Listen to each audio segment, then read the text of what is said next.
Hello everyone, welcome to the Crystaly Recap channel, and now you're going to hear a short review of the movie Marie Antoinette. In order for Austria and France to make peace, Marie must marry the Prince of France. Marie prepares for the journey. Her mother asks her guardian to look after her when she arrives in France. A few days later, they arrive in France, where they are met by Anna, who asks them to say goodbye to their friends.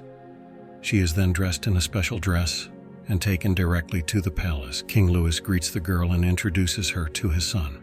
After a while, Marie marries him. At the ball, the king makes a toast to the future heir. Then they go to bed and pray. A new day comes. Marie is taught the traditions of the local nobility, but it all seems very stupid to her. During breakfast, she asks her fiancé about his hobby of making keys. Today they have to attend a church service. There, Marie and her maid are laughing at an elderly woman who has fallen asleep during prayer. Anna notices their joke and asks them to behave. That evening, the family gathers for dinner. The Countess du Barry joins them. Marie asks who she is. She calls her the king's mistress, and other people gossip about how long the prince's marriage will last. The next day, Marie's husband goes hunting. When he returns, she suggests that he have some fun, but he is tired. Later, Marie meets Ambassador Mercy, who asks her to give up horseback riding because it can cause infertility. Her mother hopes that Marie will be able to establish a relationship with the prince and bring good news about the heir, so she tries again to spend time with him, but Louis again refuses and falls asleep. Marie does not understand what is happening to her. Life at court is very difficult, and the Countess du Barry looks at her strangely. Days pass, but Marie does not fit into French society. Her mother writes her letters, asking her to establish a relationship with the king's mistress. All the ladies of the court consider du Barry a fallen girl. She used to be an ordinary peasant girl, but she learned how to manipulate men. All the girls blatantly ignore du Barry, and Marie does not understand how to establish a relationship with a man. One day Mercy tells her that du Barry wants to give her expensive diamonds. Marie replies that she does not want to be friends with her. Mercy reminds her that she must not lose the favor of the royal friend, so she must go to du Barry and say a few words. In the evenings, the king has fun with du Barry, while his son Louis reads books on mechanics. As a result of the civil war in Poland, Russia and Austria gained some territory. This put them in a difficult position because Poland was an ally of France. However, Marie does not care about all these political problems. While Louis wants to go hunting, Maria fears that the king's new wife will give birth to a child before she does. The King of France does not intend to worsen relations with Austria because of recent events.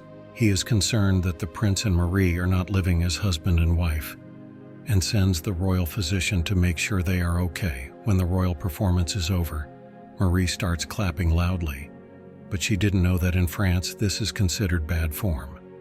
Marie receives another letter. Her sister is expecting a baby, and Marie has become a disgrace to them.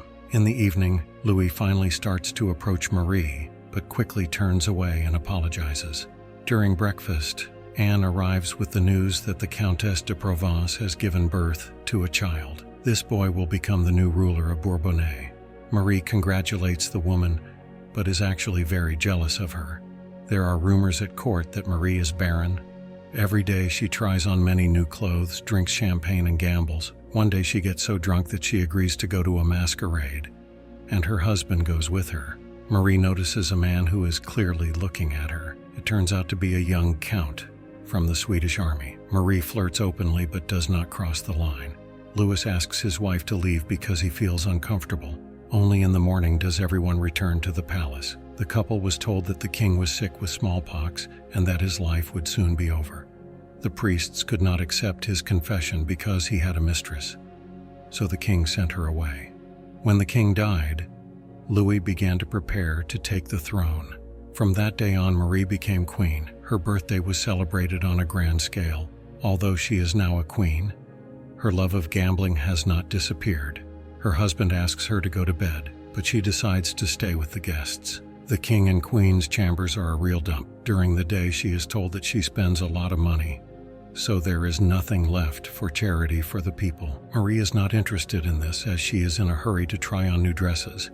At the same time, Louis is trying to understand the art of politics. Americans are asking for help to make a revolution. The council asks him to help America and send money there, and Louis agrees. Marie's brother comes to visit her and immediately starts lecturing her. Her gambling and partying will not bring her any good.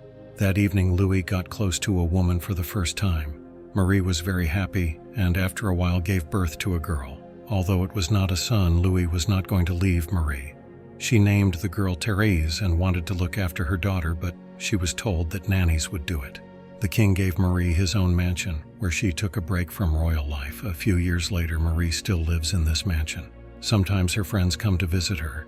The queen likes to take care of her own garden, but not everyone thinks that a queen should do such things. After a while, she performs in the theater. Usually queens do not do this, but her husband did not see anything wrong with it. The king came to the estate and invited Marie to a ball in honor of the military. Among them was Count Axel from the recent masquerade. All evening they kept their eyes on each other, drinking a lot of alcohol along the way. Because of this, Marie openly flirts, which other people consider unacceptable. As soon as everyone falls asleep, Marie runs off to a meeting. This is how the secret affair began.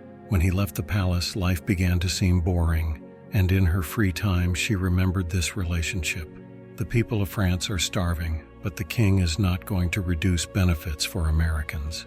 And Marie became a real evil for the people. She spends a lot of money on her life, but Marie is not interested in the opinion of her fellow villagers. One day she is told that her mother has left this world. A year later, she gives birth to a son. The entire nobility rejoices in the air, but the people of France still hate her.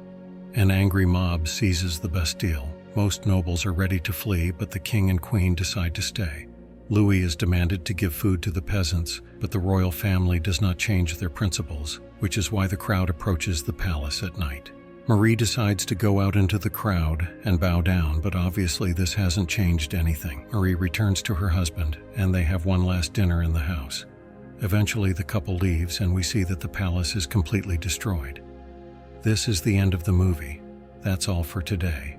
Subscribe and like if you want more videos like this.